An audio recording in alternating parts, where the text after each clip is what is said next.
3 सालों की मेहनत के बाद अबू धाबी में इंजीनियर्स और आर्किटेक्ट्स एक ऐसी बिल्डिंग का स्ट्रक्चर बना चुके थे जो किसी भी तरह मुमकिन नहीं था। ये कैपिटल गेट बिल्डिंग का स्ट्रक्चर था जिसको अबू धाबी के खलीफा बिन जायद अल नायान की खसूसी फरमाइश पर बनाया गया था। क्योंकि इस बिल्डिंग का लाखों टन वजन सिर्फ एक तरफ को झुका हुआ था, इसी वजह से इंजीनियर्स को ये खौफ था कि कैलकुलेशन से थोड़ा भी वजन बढ़ाया गया तो बिल्डिंग का ये स्ट्रक्चर एक ही पल में ढेर भी हो सकता है। यहाँ तक पहुँचने के लिए कंस्ट्रक्शन टीम ने जिन चैलेंजेस का सामना किया था वो शायद बुर्ज खलीफा की कंस्ट्रक्शन टीम ने भी नहीं किया होगा, क्योंकि कैपिटल गेट का डिजाइन एक ऐसा डिजाइन था जो फिजिक्स के लॉज को तोड़ने के बिल्कुल करीब करीब था। ऐन उस टाइम पर जब बिल्डिंग लॉन्च के लिए बिल्कुल तैयार थी, अबू धाबी के खलीफा की तरफ से कंस्ट्रक्शन टीम को एक पैगाम आया जिसमें उनका कहना था कि उनको इस बिल्डिंग के टॉप पर एक हेलीपैड भी चाहिए। ये मैसेज कंस्ट्रक्शन टीम के ऊपर पहाड़ बनकर गिरा, क्योंकि बिल्डिंग का लोड पहले ही अपनी एक्सट्रीम लिमिट पर था। ना ही हेलीपैड के लिए जगह छोड़ी गई थी, ना ही बिल्डिंग का डिजाइन इस चीज की परमिशन दे रहा था और ना ही इंजीनियर्स में शेख को मना करने की हिम्मत थी। तो अब सिर्फ एक ही सॉल्यूशन बचा था कि किसी भी सूरत में हेलीपैड को मुमकिन बनाया जाए। लेकिन मसला ये था कि आखिर कैसे। ज़ेम टीवी की वीडियोस में एक बार फिर से खुशामदीद। नाजरीन, कैपिटल गेट अबू धाबी में मौजूद दुनिया की वाहिद ऐसी बिल्डिंग है जो इतनी ऊंची तो नहीं, लेकिन इसने आर्किटेक्चर के रूल्स को बाकायदा झंझोड़ दिया था। 524 फुट ऊंची इस बिल्डिंग का आधे से ज्यादा वजन एक तरफ को झुका हुआ है, लेकिन ये किसी गलती की वजह से नहीं बल्कि यही इसका डिजाइन था। क्योंकि कैपिटल गेट का झुकाव इटली के लीनिंग टावर ऑफ पीसा से भी 5 गुना ज्यादा है, इसी वजह से इसको Guinness book of world record भी मिल चुका है। लेकिन आखिर अबू धाबी के शेख को जरूरत क्या थी इतनी खतरनाक बिल्डिंग बनाने की। असल में दुनिया भर में एक के बाद एक यूनिक स्ट्रक्चर्स बनाने की रेस चली हुई है, जिसमें जीतेगा वही जो सबसे अलग और सबसे मुश्किल तरीन स्ट्रक्चर बनाएगा। इस रेस में हिस्सा लेने के लिए और दुनिया भर से टूरिज्म अट्रैक्ट करने के लिए 2007 में अबू धाबी के खलीफा बिन जायद अल नायान भी मैदान में उतर आए। उनका टारगेट ऊंची तरीन बिल्डिंग बनाने का नहीं, बल्कि उनको एक ऐसी बिल्डिंग बनानी थी जिसका डिजाइन देखने दुनिया भर से लोग आए, जिसको बनाने में ज्यादा वक्त भी ना लगे और जो फिजिक्स के लॉज को चैलेंज भी करे। इसी मकसद को पूरा करने के लिए खलीफा ने अपने कजन शेख सुल्तान को अपॉइंट कर दिया। ये टास्क मिलते ही शेख सुल्तान ने लंदन की टॉप आर्किटेक्चर फर्म RMJM से राब्ता किया और यही इस बिल्डिंग को बनाने का सबसे पहला अमल था।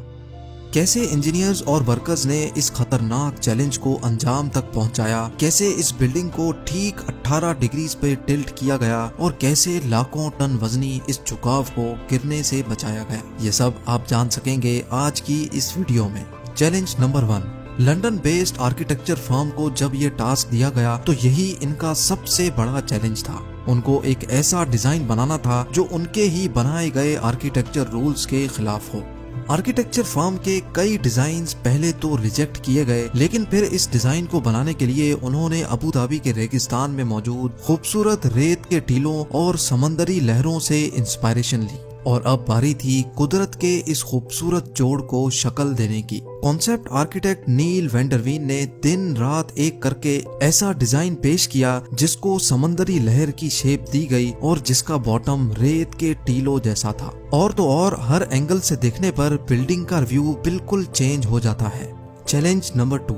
ये डिजाइन शेख सुल्तान को पसंद तो बहुत आया, लेकिन इसमें एक मसला था। जी हाँ, कैपिटल गेट के डिजाइन को रियलिटी बनाने के लिए एक्स्ट्रा ऑर्डिनरी इंजीनियरिंग चाहिए थी, क्योंकि डिजाइन के हिसाब से बिल्डिंग का टॉप उसके बॉटम से पूरे 108 फीट हटा हुआ था और जिसकी वजह से बेइंतहा फोर्सेस पैदा होंगी जो बिल्डिंग की फाउंडेशन को जमीन से ही उखाड़ देंगी।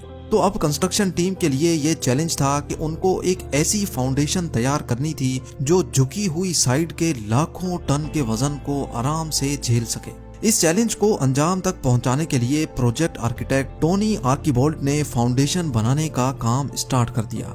कैपिटल गेट की फाउंडेशन में 400 कंक्रीट पाइल्स इस्तेमाल करने का फैसला किया गया, यानी इस बिल्डिंग का सारा लोड लोहे के मोटे मोटे पाइप्स और उनके अंदर भरे कंक्रीट पे डाला जाने वाला था। लेकिन ये कोई आम फाउंडेशन नहीं थी। जिस साइड पर बिल्डिंग झुकेगी उसके नीचे फाउंडेशन पर 200 पाइल्स लगाए गए, जबकि दूसरी साइड वाले पाइल्स की लेंथ ज्यादा रखी गई, जिनको जमीन के अंदर ही मौजूद बड़े बड़े पत्थरों में ड्रिल करके अंदर घुसाया गया। इंजीनियर्स का ख्याल था कि इस तरीके से फाउंडेशन का लोड पूरी तरह से डिस्ट्रीब्यूट हो जाएगा। ये तो था फाउंडेशन बनाने का सिर्फ plan. Challenge number 3, capital gate का डिजाइन भी तैयार था और अब इंजीनियर्स ने लीनिंग टावर का लोड डिस्ट्रीब्यूट करने के लिए एक एक्स्ट्रा ऑर्डिनरी फाउंडेशन का प्लान भी तैयार कर लिया था। अब टाइम था फाउंडेशन का काम स्टार्ट करने का। इस फाउंडेशन के लिए बहुत बड़े लेवल पे खुदाई की जरूरत थी और तकरीबन 9600 टन मिट्टी जमीन से निकालनी थी। यानी सिर्फ फाउंडेशन डालने के लिए जमीन से निकलने वाली मिट्टी का वजन ही 1600 हाथियों के वजन के बराबर होना था। इस काम को अंजाम देने के लिए 8 महीनों का वक्त रिक्वायर्ड था, लेकिन अचानक एक और मसला आ खड़ा हुआ। जी हाँ, इस मौके पर शेख सुल्तान ने इस बिल्डिंग की डेडलाइन जारी कर दी थी, क्योंकि ठीक 2 सालों के बाद अबू धाबी में फ्यूचर एनर्जी समिट होना था। इसी वजह से खलीफा चाहते थे कि इस एनर्जी समिट से पहले ही बिल्डिंग कंप्लीट हो जाए। यानी अब इंजीनियर्स के पास सिर्फ 24 महीनों का वक्त था, जिसमें उनको फाउंडेशन भी डालनी थी, बिल्डिंग भी खड़ी करनी थी और इंटीरियर का काम भी कंप्लीट करना था। ये चैलेंज मिलते ही कंस्ट्रक्शन की पूरी टीम में एक अफरा तफरी सी मच गई थी, जिसकी वजह से उनको पूरा कंस्ट्रक्शन टाइम फ्रेम ही चेंज करना पड़ा। यानी जिस फाउंडेशन पे 8 महीनों का वक्त रिक्वायर्ड था, उसको दिन रात एक करके सिर्फ 3 महीनों में ही कंप्लीट कर लिया गया, क्योंकि इसके अलावा और कोई ऑप्शन भी नहीं था। चैलेंज नंबर 4, जैसे ही फाउंडेशन पूरी तरह से सूख गई, कंस्ट्रक्शन टीम एक बार फिर से मैदान में उतर आई। अब इनका चैलेंज था टावर की कंस्ट्रक्शन स्टार्ट करने का, लेकिन यहाँ उनको एक और चैलेंज का सामना करना पड़ा। नॉर्मल स्काई स्क्रैपर्स एक सॉलिड कोर के गिर्द बने होते हैं जो बिल्कुल सीधा ऊपर तक जाता है, लेकिन कैपिटल गेट के केस में अगर ऐसा ही कोर बनाया गया तो झुकाव की वजह से कोर एक तरफ को मुड़ भी सकता है, जिसके इंतहाई खौफनाक नतायज भी हो सकते हैं। इस मसले से निपटने के लिए इंजीनियर्स को रिवायती सोच से हटकर काम करना था, जिसके लिए ये प्लान किया गया कि कैपिटल गेट का कोर सीधा नहीं बल्कि कर्व्ड बनाया जाएगा और कोर मुकम्मल होने के बाद बिल्डिंग का बकाया हिस्सा इसके इर्द गिर्द फिट किया जाएगा। लिहाजा अब कर्व्ड कोर का काम जल्द अज जल्द स्टार्ट करना था, ताकि डेडलाइन से पहले ही काम खत्म हो सके।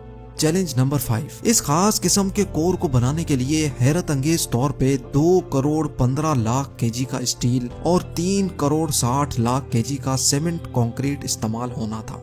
लेकिन अब यहाँ एक और मसले ने जन्म लिया। अबू धाबी की कड़कती गर्मी में दिन के टाइम पर पारा 50 डिग्री सेंटीग्रेड तक पहुँच जाता है। अगर कंक्रीट को इस गर्मी में डाला गया तो वक्त से पहले ही वो खुश्क हो जाएगा, जिसकी वजह से कोर में क्रैक्स पड़ने का खदशा था। लिहाजा अब कंस्ट्रक्शन टीम को एक ऐसा सॉल्यूशन सोचना था जिससे कंक्रीट डालते ही खुश्क ना हो। आखिरकार ये सोचा गया कि कंक्रीट बनाते वक्त जो पानी डाला जाएगा वो नॉर्मल टेम्परेचर का नहीं बल्कि ठंडा पानी होगा, और जिस वक्त कंक्रीट डाला जाएगा वो दिन का टाइम नहीं बल्कि रात का समा होगा, जब टेम्परेचर 30 डिग्री सेंटीग्रेड तक गिर जाता है। ये काम अंजाम देने के लिए आइस फैक्ट्री से बर्फ मंगाई जाती, जिसको पिघलाकर ठंडे पानी के तौर पे सीमेंट और पत्थरों के साथ मिलाकर कंक्रीट मिक्सचर बनाया जाता था। तकरीबन 150 रातें यानी 5 महीने लगाकर कैपिटल गेट का कर्व कोर कंप्लीट कर लिया गया। चैलेंज नंबर 6, अबू धाबी के सेंटर में वर्ल्ड क्लास स्ट्रक्चर बनाया जा रहा था, जिसका आधे से ज्यादा काम पूरा हो चुका था, लेकिन असल चैलेंज अभी बाकी था। जी हाँ, कंस्ट्रक्शन टीम ने कोर को तो थोड़ा कर्व शेप दे दिया था, मगर अब बारी थी बिल्डिंग के असली झुकाव की, जिसके लिए डायग्रेड टेक्नोलॉजी का इस्तेमाल होना था, जिसमें लोहे से बना फ्रेम छोटे छोटे हिस्सों में कोर के गिर्द लगाकर बिल्डिंग को झुकाया जाना था। टोटल 720 लोहे के बड़े बड़े फ्रेम्स बनना थे, लेकिन बिल्डिंग की शेप की वजह से हर फ्रेम को अलग से डिजाइन करना था। यानी टोटल 720 लोहे के फ्रेम्स, हर एक फ्रेम का वजन 16,000 केजी और हर एक फ्रेम की शेप एक दूसरे से अलग होगी। ये काम अंजाम देने के लिए शारजा की एक स्टील मैन्युफैक्चरिंग कंपनी को टास्क दिया गया, क्योंकि हर फ्रेम की शेप एक दूसरे से अलग थी। इसी वजह से पूरे 720 फ्रेम्स कंप्लीट करने में इनको 5 महीनों का वक्त लग गया। चैलेंज नंबर 7, आखिरकार वर्कर्स की अनथक मेहनत के नतीजे में कैपिटल गेट का डायग्रेड भी कंप्लीट हो गया और साथ साथ विंडो पैनल्स लगने का काम भी चलता रहा। अब बिल्डिंग में सिर्फ छोटे मोटे काम ही बाकी थे जो शेख सुल्तान की दी गई डेडलाइन से पहले ही कंप्लीट हो जाने थे। बिल्डिंग अब हैंडओवर के बिल्कुल करीब ही थी कि अचानक अबू धाबी के खलीफा के ऑफिस से एक मैसेज आया जिसमें उन्होंने कैपिटल गेट के टॉप पर एक हेलीपैड की फरमाइश कर दी। ये मैसेज कंस्ट्रक्शन टीम के ऊपर पहाड़ बनकर गिरा क्योंकि फाउंडेशन से लेकर डायग्रेड तक सब कुछ कंप्लीट हो चुका था और कैपिटल गेट का सारा लोड पहले से कैलकुलेटेड था। यानी डिजाइन बनाते वक्त हेलीपैड और हेलीकॉप्टर का वजन शामिल नहीं किया गया था। ये मसला कैपिटल गेट की कंस्ट्रक्शन के दौरान खड़ा होने वाला सबसे बड़ा मसला साबित हुआ। लिहाजा अब फिनिशिंग का काम रोककर एक बार फिर से सारी स्ट्रक्चरल कैलकुलेशंस दोबारा की गई। कैलकुलेशंस के बाद ये नतीजा निकाला गया कि स्ट्रक्चर हेलीपैड का वजन तो बर्दाश्त कर लेगा, लेकिन स्ट्रक्चर का डिजाइन कुछ ऐसा है कि तेज हवा के मौसम में हेलीकॉप्टर बिल्डिंग पर लैंडिंग के दौरान क्रैश भी कर सकता है। लेकिन अब किसी भी सूरत में ये हेलीपैड बनाना था क्योंकि अब ये शेख की फरमाइश थी। इसी मकसद के लिए लंदन में कैपिटल गेट के मॉडल को विंड टनल टेस्ट किया गया जिसमें यह बात साबित हो गई कि तेज हवा में बिल्डिंग पर हेलीकॉप्टर की लैंडिंग खतरे से खाली नहीं होगी। विंड इंजीनियर लीगटन ऑरेलियस ने यह सजेशन दी कि अगर हेलीपैड के डिजाइन में चेंजेस की जाएं और हेलीपैड की ऊंचाई को 2 मीटर कम किया जाए तो ये मसला काफी हद तक कम हो सकता है। मॉडल में हेलीपैड का डिजाइन चेंज किया गया तो हैरत अंगेज तौर पे विंड इंजीनियर की सजेशन सच साबित हुई।